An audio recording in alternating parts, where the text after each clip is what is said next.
This is the fun part. So this for the first time in the elected podcast recordings, we just had our first significant technical glitch, and Leela Aheer and I just we got cut off, and so this is our second take. So we're just going with it. So we're gonna go back to we're gonna start again, and you're hearing obviously me talking about this, which anyways, my inside voice is outside, and then we're gonna just pretend like we're just gonna do a redo. So that aside, so welcome to Elected. I'm your host, Sarah Elder-Chamanara. Today my guest is Leela Aheer, who's running for the leadership of the UCP. She is the third person in this special week-long series of conversations with everyone running for the leadership of the UCP. So welcome, Leela, again. Thank you again. Yes, it's nice to see you again.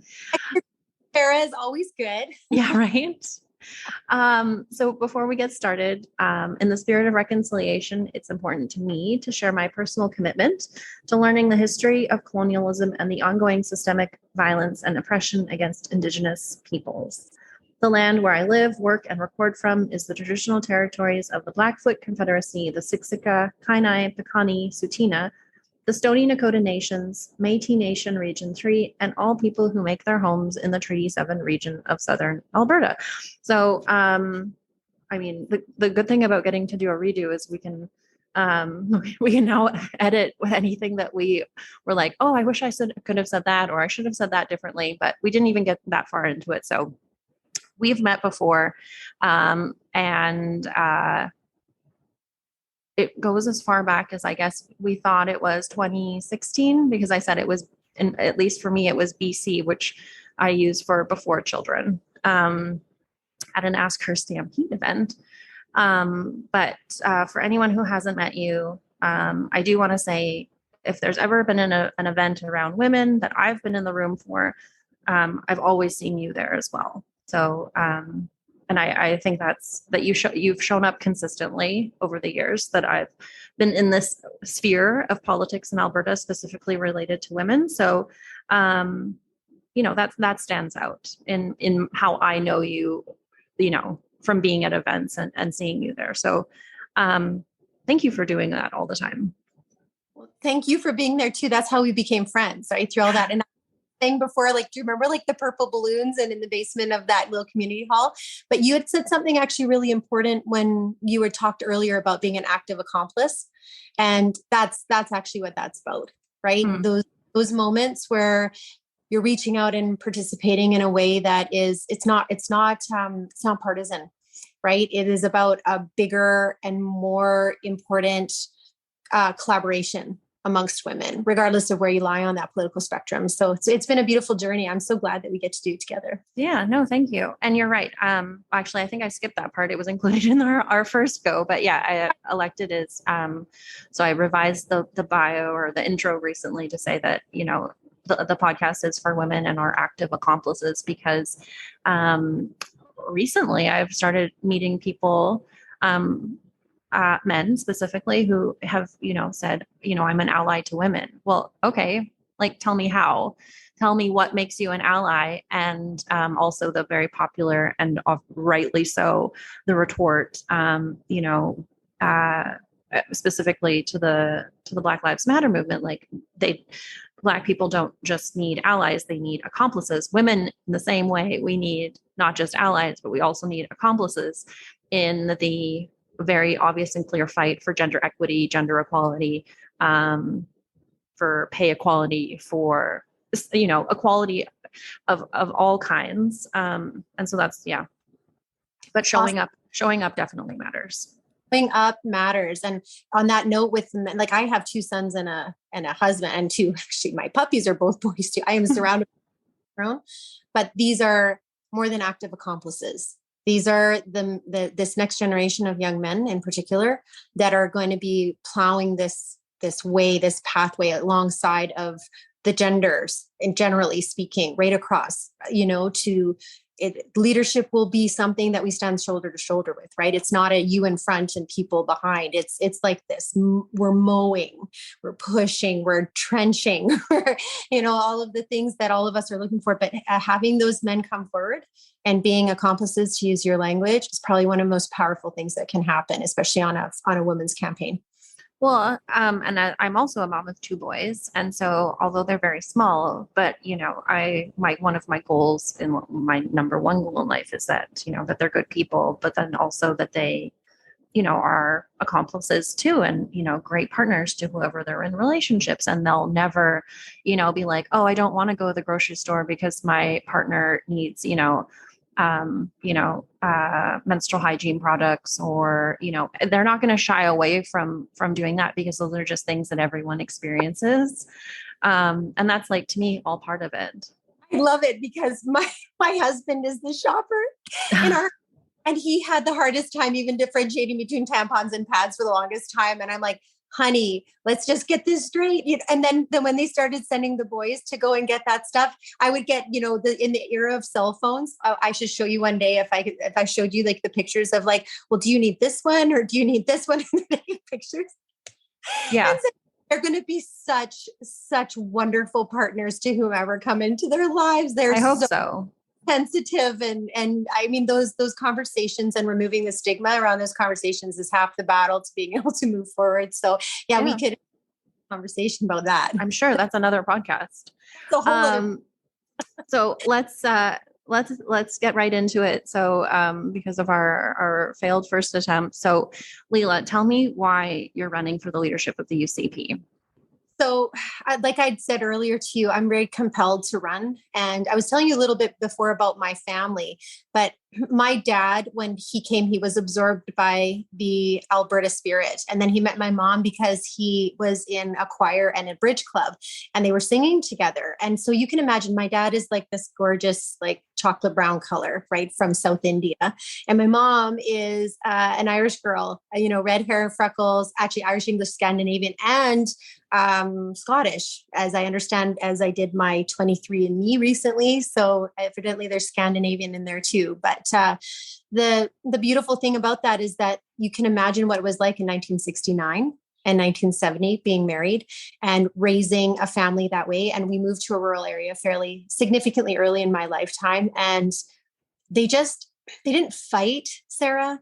They compelled people into their lives. And my dad loves Canada. Like I was saying to you earlier, in Alberta, I learned to sing the Messiah, the Hallelujah chorus before I could speak, because my dad just fell in love with Western classical music, right? And it just brought him so much closer to the folks that were around him, not ever giving up who he was or his culture or his traditions, but it was actually my Caucasian mummy who really influenced the Southeast Asian side of me, because my dad comes from a family of 11. My mom is an only child, and she completely absorbed the Southeast Asian style of life. She's a wicked cook, like just phenomenal. She makes all like the tricky stuff like South Indian dosa. And for anybody who's listening to this, your mouths are going to be watering, and dehewada and all these kinds of things that are beautiful South Indian foods. They're really difficult to make. She taught me how to put on a sari. She taught me about the culture, because she just threw herself and absorbed my dad's culture. And then my in-laws come from extreme poverty in India. So coming here, that's a whole other story for a different day, was something that every person needs to understand, that journey. My mom and dad-in-law both do not speak or read or write in any language. So coming here to Canada and raising 4 children and having them be as successful as they are is their biggest accomplishment. And that kind of love and compassion and understanding the Alberta and the Canadian spirit is what drives you. And so that's why right now there's a momentum, Sarah. It's different because of all the things that have happened. And because we were closed in with COVID, we've had so much more time to engage and think about things. And so I've never seen such engagement. So the opportunities to really, really spread a different kind of word and a collaboration, because people are tired of fighting. They're tired of being politicians, fighting politicians' ground wars. And I'm not going to participate in any way that is going to continue to drive that sort of division. I've had my issues. I've said my piece. I've done what I can in order to tell my truth. I've made tons of mistakes. We all have. But like I said to you earlier, how often do you get, especially as a politician, an opportunity to go in and fix those mistakes? Right? And to apologize. Good Lord, there's nothing better for your heart than to apologize for the mistakes that you've made and actually make serious changes towards that opportunity. So that's a few of the reasons, but is right now women are 51% of the population in Alberta and our ethnic minorities are 52%. Just to give you an idea of how the dynamic in Alberta is changing and what is necessary and what's going to be needed, because people who are just getting off the airplane right now, or even if they're second or third generation like me, or First Nations who've been here for thousands of years in memorial, we have a tremendous opportunity to unite. But more importantly is the desire to work together. And people choose Alberta. They choose Canada. They're choosing to be here. Let's make sure that what they're coming into is unique and different and thoughtful and collaborative. Okay. There are so many threads there that I want to pick up on. So I'm just going to go back. So you talked about, mistakes that have been made. What are, again, this could be potentially, should it be another episode, but what are the, some of the top level, most, the mistakes that have been made? Communication, number one. We had absolutely brutal communications. And then we also had folks that were so negative that were attacking like regular everyday people. And I remember when Miss Notley was the premier as well, they had similar issues whereby they're attacking just everyday Albertans through the communications people at the legislature. That's not their job to go out there and attack everyday. So political staff. 100%.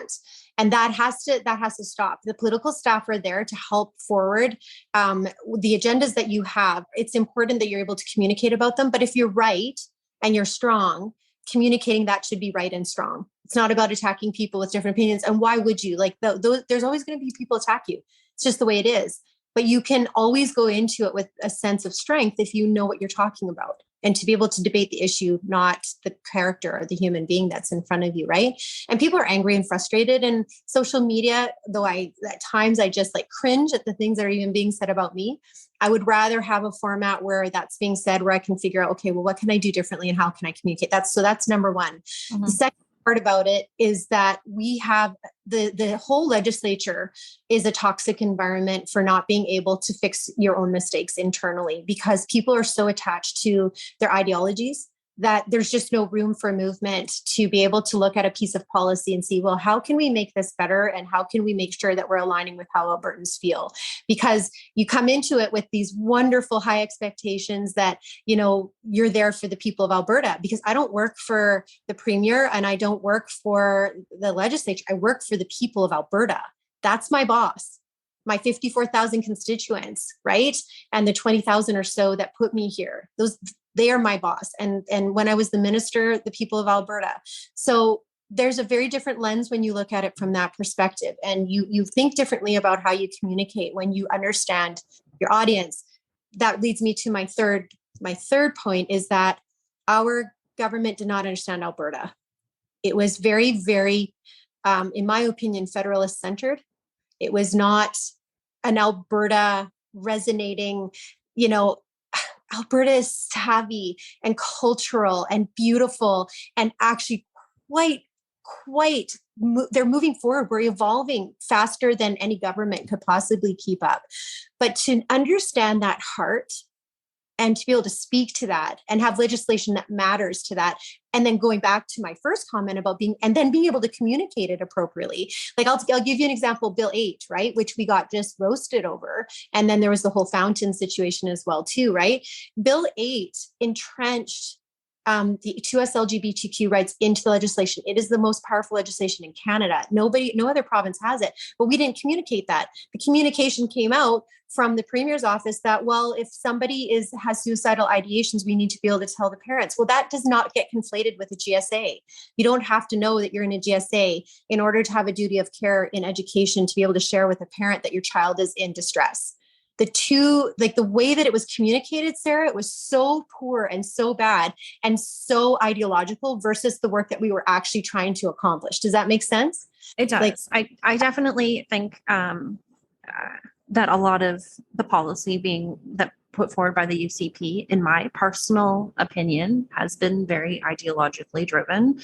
And you had mentioned the federal aspect of it as well. So much, I think, of what I see as, what I hope doesn't happen moving forward is less of this Ottawa versus Alberta, like the federal government does this and, equalization and all of these different things and autonomy and freedom. And, like Canada, Alberta is a part of Canada.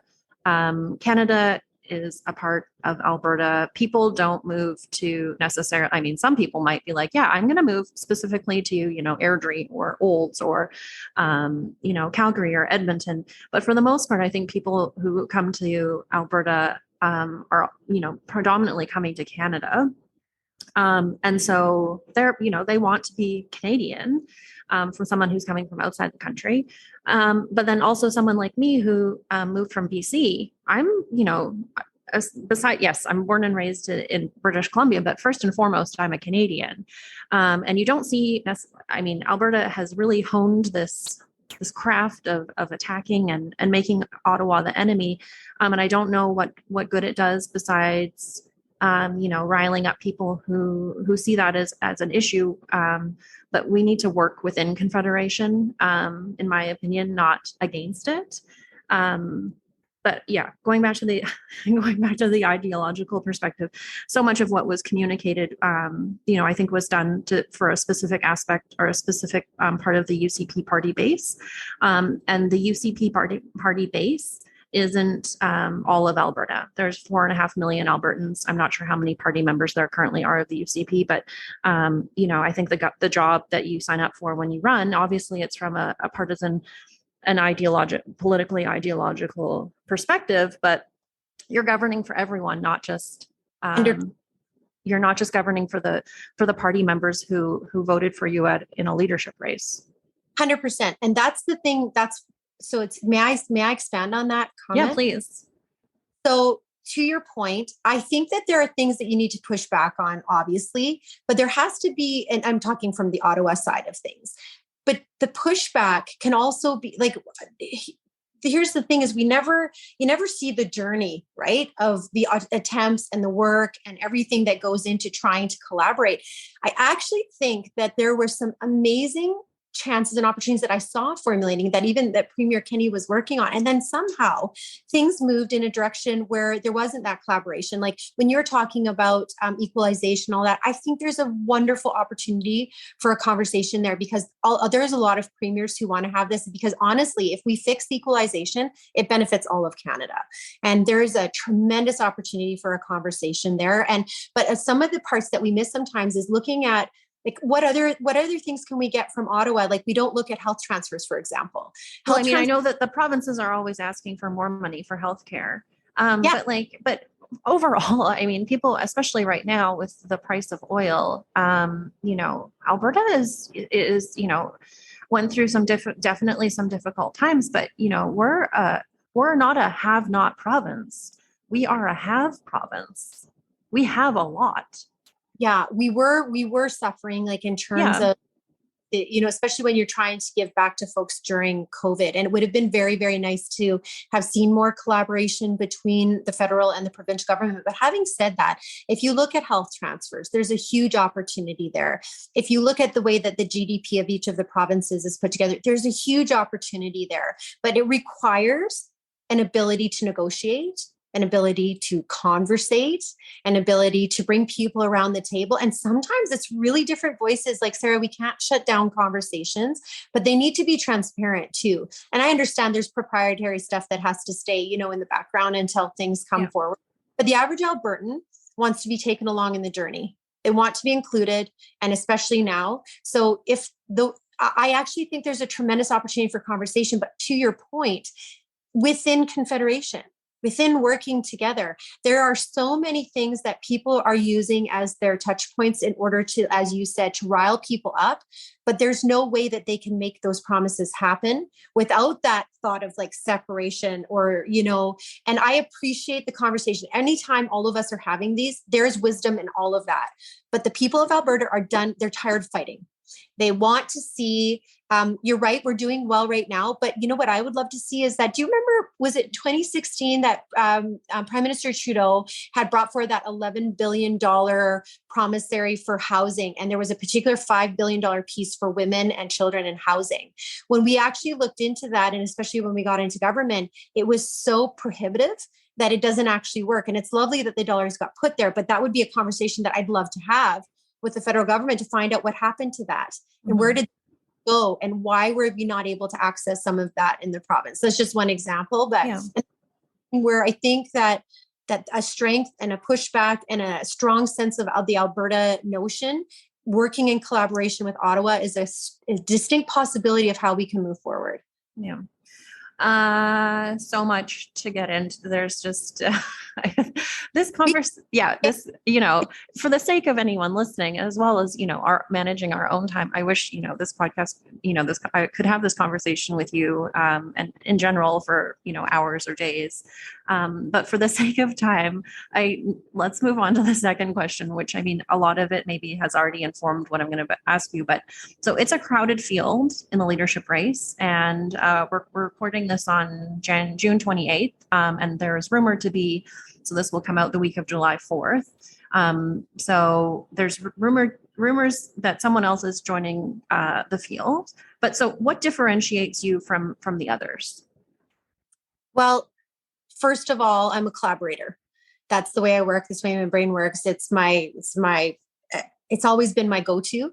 When collaborations don't work, the only reason why they're not working is because truth's not being told. And we're falling into an ideological or a status quo style of doing things. I'm just not a status quo kind of girl. Some things obviously have to remain, but there's an immense opportunity to actually look at things. And there are bills that need to be relitigated. Bill 81. We have to go back and make sure that the language in Bill 8 is a language that is makes children feel safe in their schools. There are things that we need to look at with respect to our environment and how we're doing that and how we're actually bringing our language forward on that. The environment in our oil and gas sector should be aligned. There should be an equal conversation. There's absolutely no reason why that conversation isn't happening with a tremendous synergy. And one of the things that I keep mentioning, and that probably really puts me into a slightly different category, is the way that I look at oil and gas and families and our province and our prosperity here. We actually have a global responsibility to make sure that our products get to places like India, where you have 1.3 billion people. And, just like under 500 million people living in abject poverty. Those people deserve to have cheap energy. It's actually our global responsibility. And from a feminist perspective, to get girls into school and to get mothers into micro businesses and micro loans, you have to be able to have access to at least a light switch or potentially like a flushing toilet, as opposed to going out into the middle of a field in the middle of the night, watching over to see whether or not you're going to be safe.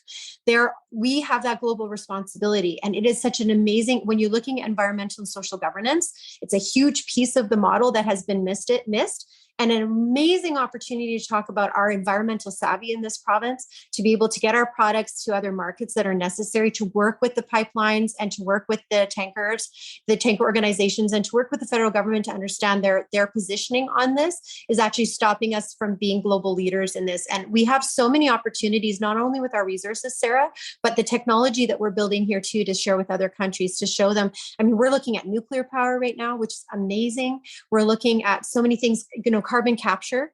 All of these things are going to build prosperity in Alberta, which will ultimately help Canada. But the bigger difference is that social piece that we are responsible for at a global level with respect to our oil and gas. There's going to be lots of transition into other things. All of the companies are divesting. They're looking at different ways to be able to do multiple ways of providing energy. But if Alberta is not the leader, then who? And that's the question. I think we are leaders in so many ways on the environmental aspect of oil and gas. What I see as hindering us telling that positive story is things like the War Room, the Energy War Room, who, have done a very great job of, going after Netflix shows and, just so many different things that honestly, in my opinion, in my personal opinion, have, actually done more harm than good and have embarrassed us actually on an international stage. So one of the things that I'm hoping anyone who gets elected going into the election next year is that the war room is disbanded. NDP, UCP, Liberal, Alberta Party. I hope to see that from everybody. But I think Alberta is doing a good job. It's just we're not telling those stories effectively. And if I could speak to the war room, we actually said that on day one. Like, one of the things we want to do right away, of course, is re-index AISH. That was a huge mistake made on our part. And I had promised that in opposition to see that happen. Of course, our economy sort of tanked. So you kind of have to ride with what's going on and make sure that those services are as funded as possible. But we have to do that. That is a promise that I made back in the Wild Rose days.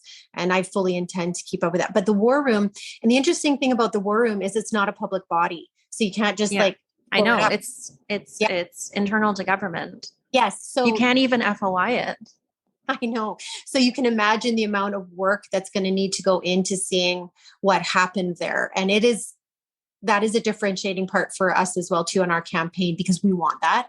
We will absolutely be looking at and seeing what happened. But that is just but me even saying that is going to put the hackles up of many, many people who are going to try and stop our campaigns from being successful, because God knows what went on in that space. So but we have to do it, Sarah. I'm 100% behind you. I don't know exactly how that will work, but it's going to happen. Yeah. So besides hearing a lot from me on what I would personally like to see happen in Alberta moving forward, but what are you hearing from other Albertans? What's important to them? And so Albertans and UCP members, because those can be two different things. So Albertans and UCP members agree with you about the war room. Albertans and UCP members agree about re-indexing AISH. Albertans and UCP members across the province did not agree with trying to change the insulin pumps, which is why it went on hold immediately the minute that it came out. We didn't know that was coming out as a piece of information to the world. I got 9 emails that morning. Thank goodness Minister Copping listened and he put a hold on that. The curriculum needs to slow down. We need to make sure that we're doing things the right way, that we re-engage with our amazing teachers, have a conversation. I don't know, with the ATA, find out, one of the things I wanted to say is a group of Hindu Albertans across Alberta, there's 39 organizations. They did a humongous amount of work because in the curriculum, they'd only talk about Hebraic religions, right? And they had left out Hinduism and others. So they did thousands of hours of work, approached the minister and did this excellent informative piece, wherever it fits into the curriculum. But that's one of those things that got worked on in the background that you don't really know about. And I've said this before, the good work that happens, you don't get hero cookies for. You work within the people and you get stuff done. And so I just want to give a shout out to the Hindu communities across Alberta for doing that amazing work and actually impacting the social studies curriculum in a positive way. So that's why I want to slow that down and we have to make sure, Sarah, that it's resourced properly. They what was the announcement the other day? $54 million going out, right, to 62 school authorities to implement K-6 in September. And our teachers, this is the first summer that they're even having, to be able to recover from everything that they've gone through. These people need recovery time. They need to be able to make sure that curriculum, once implemented, is the best thing that we could possibly put together. And that includes work that was done under other governments, looking at what we did, the stuff we got right, the stuff we got wrong. There's nothing wrong with admitting that you got it wrong. 100%. I completely agree with that. I will say, from what I hear from people coming into Madam Premier and to my own thoughts as a parent with kids entering the school system, is that they aren't necessarily interested in a rejigging of the proposed curriculum. They wanted to see it scrapped. Yeah, I get both. I'll have to say and I've spoken to many, many school authorities and the teachers as well too. There's some really exciting stuff that's happening.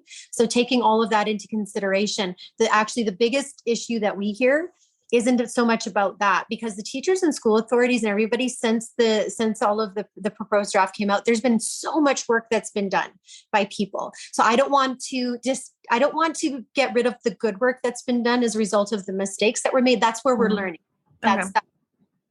Having said that, though, I would have to say that the biggest thing that I heard is slow it down, get the parts that are wrong, get them right. The parts that are right, give us time to get our lesson plans organized and resource it properly so we can implement it properly. This is an implementation nightmare, really, at the end of the day. And that's just been on, honestly, Sarah, I've talked to, I don't even know. I ran out. I can't count anymore about how many people I've spoken to, because it was so important to me. And we actually did outreach into our own community during this entire last 10 months to get feedback and to really make sure that we were on top of it with the different school authorities, trustees, principals, everybody, because it's easy to get mad and point fingers, which is fair because Albertans were mad and they were pointing those fingers back at us. So now we have to take that information, come back with a plan, show you where we got it right, show you where we got it wrong, get people on board, heaven forbid, make sure that it comes back to my very first point about marketing and being able to communicate. We just communicated this so badly. And instead of saying, okay, yeah, you're right about that, let's just slow down, it was this constant like banging over the head with a frying pan that, no, we're doing this and we're right? Yeah. So I would like to see it slow down, but to give a chance for the good stuff to work and to read it and to fix the bad stuff. Okay. Well, I mean, that's good to hear because, I think a large part of the frustration that Albertans have been feeling is that, we don't, when people are like, hey, you know what, this is problematic and this is why, and we'd love for you to take a look at this. And it's been, no, we're not doing this. We're going to fight you on it rather than, have a discussion. And so I really hope that changes going forward.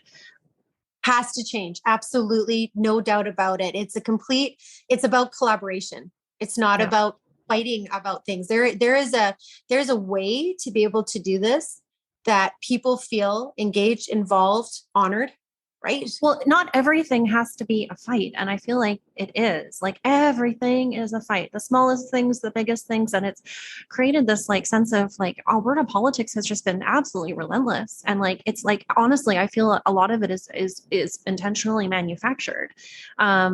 And we're like everyone is just overwhelmed. We all just like would like a quote unquote, normal government. The boring government would be refreshing. Yes. I agree. Yes, let's do it. Let's get her done. Yeah, let's bring back boring to Alberta politics. It's the news cycle. It's just bananas. So, so let's say you win the leadership of the UCP, and you're forming your government. You have a new cabinet. You're shuffling people around. And this is a question that I've asked everybody. But will Jason Kenney have a role in your government and or party if you win? Actually, I've been asked this by a lot of different people. There is a ton of intelligence in the people that are actually working in the government, but where do they belong? That is a good question. Honestly, Sarah, that's not a me question. If I'm the leader, if I have that privilege, we have to talk about that. Not only as a caucus, about also Jason Kenney staying on potentially in some role. Yeah. Whether it's Jason Kenney or how Albertans feel about that. Like I personally, obviously I believe that the premier needs to step back, and I think he needs to sit and understand and not the problem that I would have with Premier Kenney actually being part of the cabinet or moving forward is that there's that toxic environment that will continue. Having said that, I haven't had a chance to talk to him about that. And to just like badmouth him this way just adds me to this. It takes away from everything that I've talked about with regards to collaboration. I don't think it's bad mouthing to say if, the current premier, a lot of people, premiers, when they lose or leadership contests or elections, like overwhelmingly, they move on.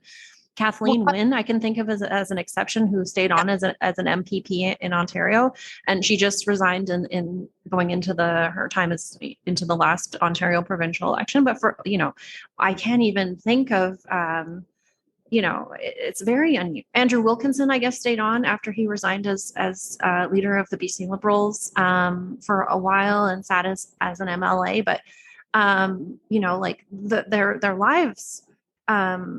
they don't have the lives of cats. Like they don't have 9 lives, or maybe they shouldn't have 9 lives. So I don't see it as bad mouthing. I just think it's, and if other Albertans are asking the same question, I think that is an indication of, what we would like to see, which is, Yeah, then my job is to do that consultation with Albertans. Yeah. Okay.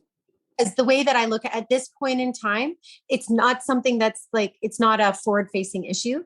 It's certainly, like I said, I've been asked a couple of times. It's actually a really good question, but it's also one of those questions that requires grace and compassion. All of the things that I think were not forwarded to me and others, I have a responsibility to do better. Yeah, that definitely, I really appreciate that informs your take on this question. Yeah. Like sincerely, I do. Yeah, my frustration and my anger, if I was speaking out of my angry space, obviously you want to try and clean house, right? But at the same time, I would love to be able to give and afford the grace and understanding that has not been afforded to me. And I think that if you're truly going to lead, you're leading in collaboration with people.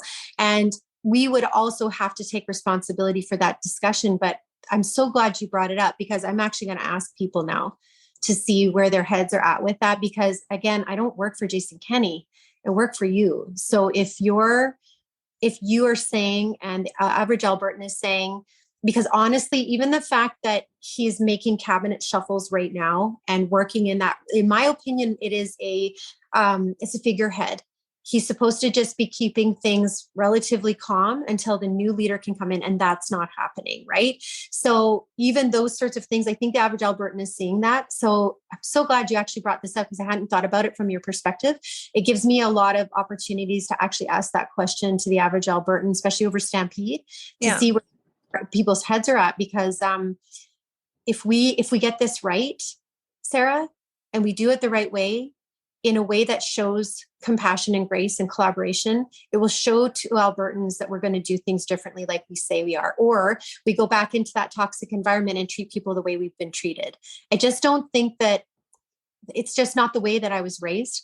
And I always believe in, it's not about a chance or second chance. It's nothing like that. No. His time is done for sure. But if we're going to actually change the culture of how things are going at the legislature, which are toxic, let me tell you, holy moly, I'd rather lean into that discussion. I'd rather lean into the problems. I'd rather be able to have an honest discussion about what's going on there and the things that are being said, and be able to fix that culture and lead by example. And that's what drives me. That's the driver behind the answer that I'm giving you. I'm not trying to be like I'm not political. Yeah. No. I can tell. I think, I don't. It's all three. So yourself, Rebecca, and Leela, you're Leela, not Rebecca, Rajan, and yourself, you have given me 3 completely different answers. And so it's just, and that was the point of this, was to have, to ask you the same questions and to see how you responded. And so that's having a continuum of answers is good. And then people can decide what they want or not. I need to, if I have that privilege, it's going to be a different kind of leadership. And my job is to consult and to find out and to make sure that that consensus is something that the party can live with, that the MLAs can live with, because they have to go back to their constituents and answer to the people they work for. Yeah. So I'm so grateful you asked me this question, because I really don't have a straight answer. So that means that I need to do a lot more work in figuring out how Albertans feel about this. And I'm going to do that work, and I might even have a better answer for you next time. Yeah, no. I mean, it definitely, I'm really focused on thinking about the future of Alberta, the future premier of Alberta, which will, be a member of the UCP, because you're the governing party. And so, I'm having these conversations with you, with all of you, because I think it's really important that,